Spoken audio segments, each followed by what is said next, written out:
Welcome to Wiley Trade Podcast, making trade inclusive for all Americans. I'm your host, Derick Holt, a partner in Wiley's international trade practice.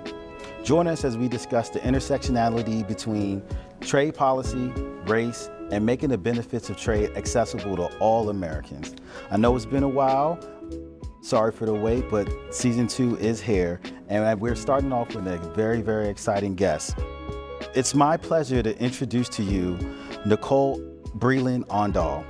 She's the Senior Vice President for People and Culture at the Center for Strategic and International Studies, where she oversees the organization's efforts to promote a diverse and inclusive work environment, as well as fostering a culture of innovation and collaboration. As the head of People and Culture, Nicole is dedicated to elevating diverse voices and perspectives within CSIS, with the aim of generating more ideas, fostering innovation, and developing robust policy solutions. Before joining CSIS, Nicole provided legal counsel to U.S. and international companies on global trade law. Welcome, Nicole, and fellow Bison. And fellow Bison, always. So let's just talk about your path, right? From trade law to Senior Vice President of People and Culture. What inspired you to get involved with national security, international trade, and foreign affairs? So I am a 70s kid that came of age in the 80s and graduated from high school in 1990. And so if you recall, between 1986 and 1991, there was a lot of change happening in the world, particularly in what is now the former Soviet Union. So, you know, as a high schooler in Northern Ohio, you know, we had an influx of students coming under perestroika. They started letting Russians exit the Soviet Union, and a lot of them settled in Northern Ohio, and I got to meet Russians for the first time after being fed a steady stream of Cold War movies. Yeah. We can talk about whether Rocky IV is the best movie ever made, but you know, I like it. But you know, but it was very eye-opening for me to have that exposure. That was my first part of understanding. So my senior year in high school, we had the opportunity, if you maxed out the other languages, I'd taken French all the way up to that point. You could take one of 3 languages. Your senior year in high school, it was Arabic, Japanese, and Russian. I picked Russian because it was the only one that still read from left to right. But just really developed a deep affection for the language. Now, this is juxtaposed against still what was happening in the Soviet Union at the time, and seeing a dramatic change. The Berlin Wall came down when I was in high school. So that was a big influence. By the time I got to Howard in 1990, and it was still the Soviet Union, and apartheid was still the law of the land, it was just a really interesting time to get involved. And since I'd always had this love of different cultures and understanding the world in a different way, definitely coming through my lens as opposed to how I saw other people talking about the region, really fostered my interest in pursuing this path into national security and international affairs. Okay. Yeah. And so you just talked about like your career going through, you know, your in-house, because you're so super awesome. You've done in-house at what? Hilton, Raytheon, Airbus, Draper.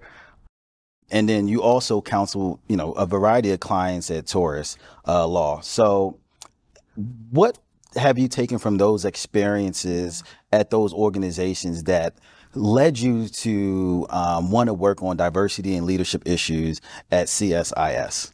So that's really interesting. So across that path, so I was in the policy world for the first 12 years after law school. I did not practice. Okay. I took the bar when I was at Airbus. Wow. Yeah. Wow. I took the bar when I was at Airbus. That's when I actually started transitioning my career, actually. That I'd been on the regulatory side for a long time. Okay. And particularly with the government, I was, you know, the Assistant Secretary of Defense I ended up working with at the Defense Trade Security Administration, her initiative was more engagement and more interaction with industry, with the regulated entities. And the regulated entities, right, be they companies or law firms or other universities, the clients, they didn't look like what we had in government at the time. And so that was the first time that I really recognized that we need to meet, clients where they are and not try to impose our cultural lens onto every single interaction and transaction. That was one area where that first became apparent. Another area where it became apparent was in interactions, this is my government career, with foreign partners, and foreign partners that didn't come from Europe, for example, or they came from Eastern Europe, or they came from other parts of the world. Yes. And, I would often be the only person of color on the other side of this table in these discussions that were going to take years, perhaps. Almost every time, whenever we would have these conversations, if the delegation was of a certain part of the world and we were sitting on one side and they were on the other side, and even if I was the most junior person at the table, they were always talking to me. Wow. They would always direct their comments to me. And why do you feel that? I think that it was looking for that connection, thinking I would understand where they were coming from, not just see them as a set of talking points, but really understand a little better and be able to go back to my boss and say, I know they said these things, but the way I read it is like this. And that could be a little different sometimes than what, others would say. Absolutely. Going into industry, again, I was still in like this compliance role, this regulatory role.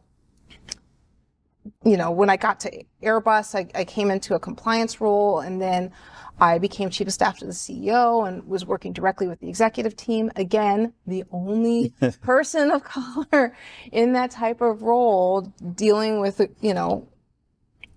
mostly, men, right? And in this role, learning how to make sure to maintain my voice and my integrity while dealing with very strong personalities that were, prevent making decisions in an echo chamber and really kind of forcing broader thought on a particular topic. So, I think part of it is like the personality driven, but I also think obviously that, as a Black woman in these spaces, growing up where I did, I think that bringing that unique perspective has, I would like to think, led to some outcome that were a little different than they otherwise could have been, or maybe pushed things a little bit farther rather than just being kind of stuck. Yeah. And so that's where I see a lot of decision making that suffers from a lack of diverse thought, is that they kind of get stuck in a pattern and repetitive behavior. And as a result, you don't see the progress. But that's what I take away from it. And then obviously, my experience with microaggressions in the workplace. That had an impact on my sense of worth and my sense of belonging, and the imposter syndrome that so many of us carry is amplified when you're the only one. And needing to not just talk about this on a broader level. Okay. In May, you provided welcome remarks at a panel on a topic of countering discrimination against Asian American, Native Hawaiian, Pacific Islanders as a dimension of foreign policy. Recently, Chinese entities, individuals, and companies have been placed on the, entity lists for human rights violations, the manufacture of illicit substances, and trafficking. As an export compliance specialist, what is your view on whether there's some unintentional consequences for, U.S. Immigrants and people of the diaspora when U.S. economic sanctions are levied? So that's a very layered I know question and answer. So I think I'm going to separate it in my head, because I'm not just going to talk about Asia, obviously. So on the first issue of sanctions against Chinese entities specifically, it's important to remember that we have been sanctioning Chinese entities for decades. Yes, for various reasons, right? Almost all of them kind of related to the reasons why they're sanctioned now. So this is nothing new. Gotcha. And so, in the public, discourse, it's important for people to understand and to articulate that those sanctions are against specific entities or actors for specific things that they have done. Okay. It's not, oh, we just are going to blast shot at every, company that's like, on shore there and go after them. It's like, no, there's a specific company or entity that has engaged in a certain type of practice or behavior that is counter to U.S. policy. Yes. And, and in the export framework, it's, again, we are allowing you to import these things from the United States. You must follow the certain terms and conditions. If we find out that you are not doing what you said you would do, we are no longer going to export to you. Right? So where it gets lost, I think, is in the bully pulpit. You had talked about a little bit about, how we speak about these, export controls and sanctions, and we've had these in for, 20 years or so. Is there anything about the rhetoric around the implementation of these instruments that can change to kind of really minimize the impact on domestic communities in the diaspora here?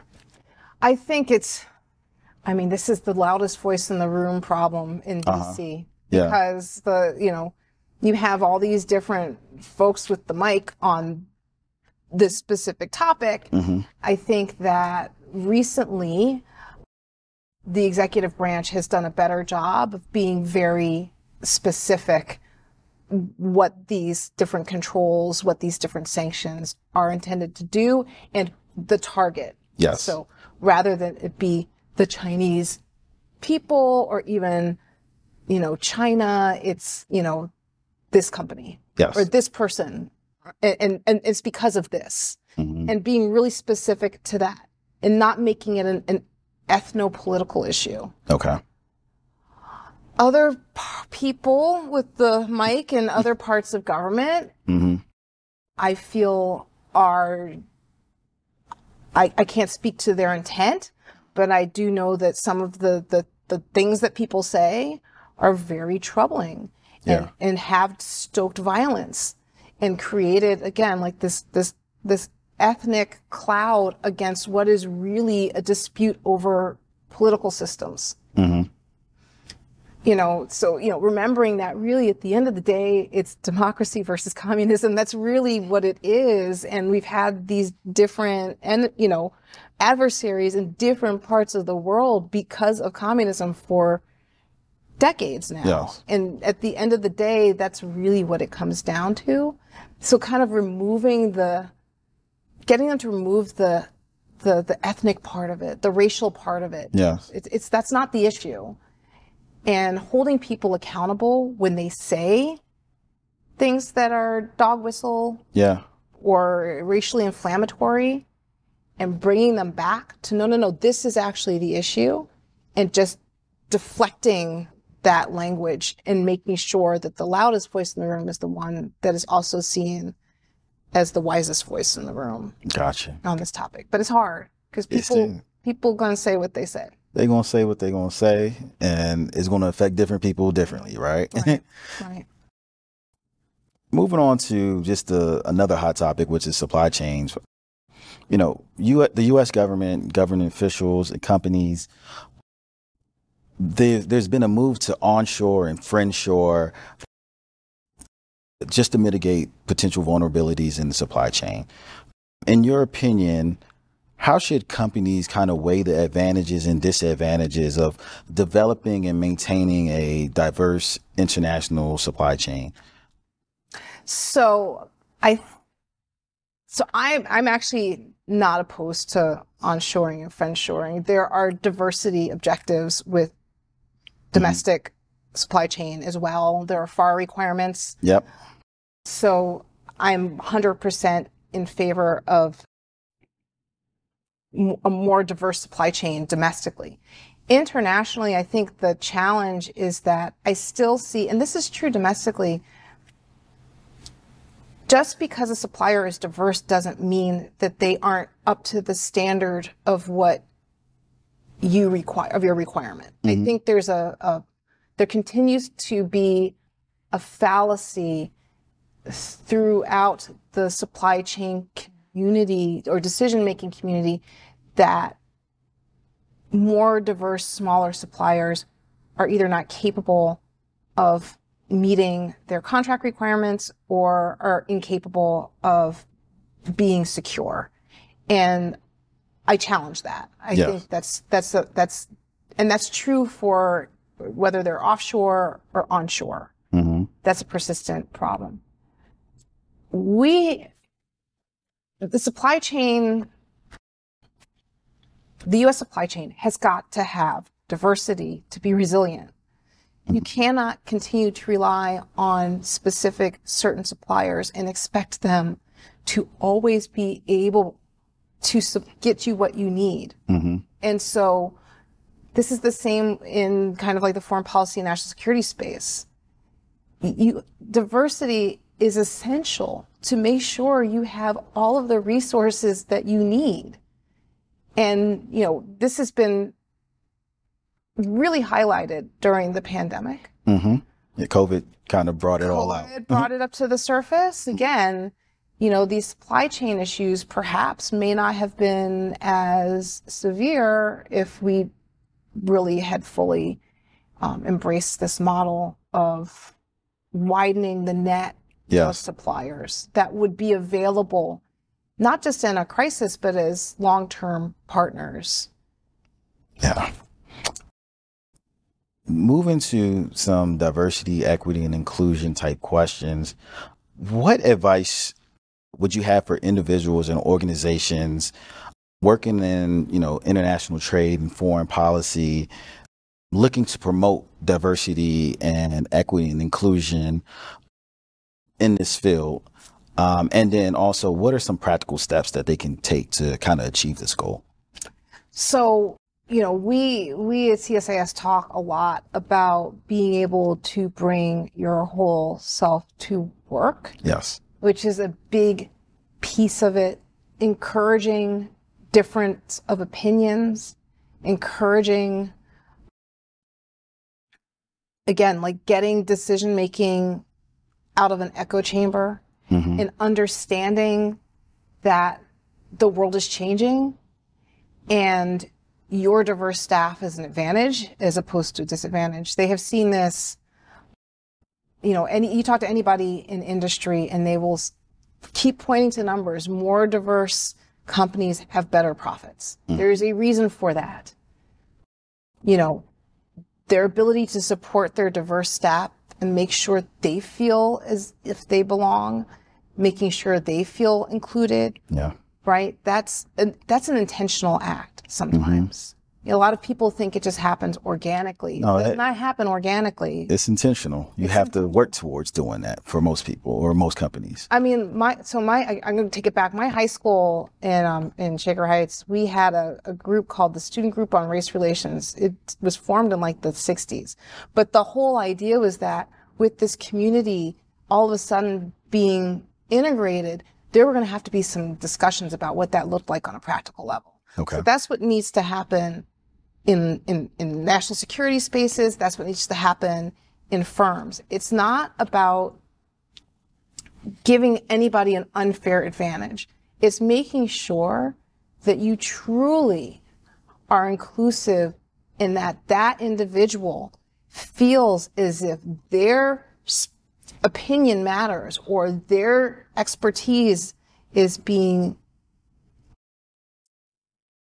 encouraged, is being requested, and not continually going to the same sources for the same ideas. Yeah. That's really where, you know, and again, in a foreign policy, national security, and international global trade perspective, the client base is different. The interactions with these countries is going to be different. Yeah. The interactions with foreign partners are going to be different. They have different expectations in terms of what you're going to be able to offer to them. And if you can't speak their language, they're just going to shut down. Yes. Yes. You know, in terms of what, you know, organizations can do to continue to foster, you know, one, the internal programming is so important. You know, we do training on things like allyship and nonviolent communication in the center. Yeah. You know, we encourage a speak up culture. We, you know, through the ERGs, we encourage discussions. We give everybody safe space to have these conversations in the workplace. My door is open for anybody who wants to come and have a conversation. So having that environment where people feel psychologically supported to be different is really important. Right. Yeah. So looking forward, right? This fall, you'll be hosting the Breakthrough Leadership Program. It's a collaborative initiative between CSIS and the Maxwell School of Citizenship and Public Affairs at Syracuse. The program aims to accelerate the career advancement of, you know, the mid-career professionals that you were talking about from historically underrepresented communities. Can you just tell us a little bit more about the program and the opportunity it presents for mid-career professionals that are taking part of the program? So this program is awesome. Why this program is so awesome is, I don't know if you've been through any leadership programs. I've been through several leadership programs, corporate level, at the government level. They are very broadly applicable. They're applicable to anyone who might want to ascend to a leadership role. So if you're on the corporate side, they're like, all right, you need some kind of corporate accounting skills, you need some team building skills, you need some project management skills, or in government, it's like writing. None of them address the specific challenges faced by diverse professionals in this space. Yeah. So this program is not a conversation on diversity. This is not a, you know, we're not going to talk. This is, as a diverse professional, let's talk through the specific issues and challenges you have in your career so you can propel to leadership. Yeah. It's tailored. It's not this one stop. That's what makes it so different from, you know, any other type of corporate training program that I am aware of in the international space. Okay. And so it's the third year that we're doing this. We also have another program that DLIA does with the AILA program, with the executive executive education program, which is a fellowship program for local universities as well. So we have a fellowship program. We've worked with Trinity Washington and Bowie State and brought students in for fellowship in national security and foreign policy as well.